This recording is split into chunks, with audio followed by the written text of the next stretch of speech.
Welcome to Man Does Tech, where I solve the problems you didn't even know you had. In this video, I will explain how to fix Apple CarPlay on your Nissan Sentra. First, let's start with some quick and easy checks.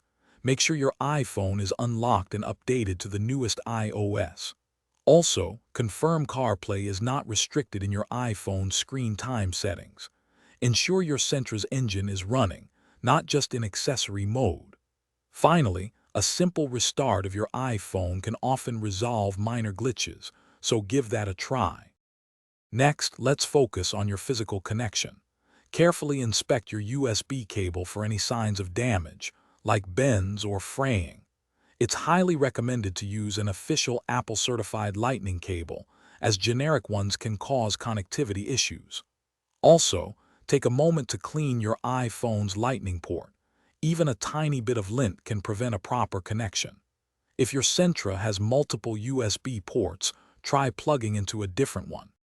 Sometimes, the issue lies with the car system itself. You can perform a soft reset of your Nissan Sentra's infotainment unit. Simply press and hold the audio power button for approximately 10 seconds until the system reboots.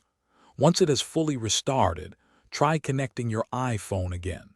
Additionally, it can be helpful to delete your iPhone from the Sentra's saved devices list in the car's settings, then repair it. If the problem persists, let's dive into some advanced iPhone settings. Go to your iPhone's general settings, then CarPlay and select Forget this car. After doing so, re-enable CarPlay and try connecting again. Also, ensure your iPhone is not in low power mode or connected to a VPN, as these can interfere. If all else fails, it's best to contact your Nissan dealership or Apple support for further assistance. Thanks for watching. If you found this helpful, don't forget to like and subscribe.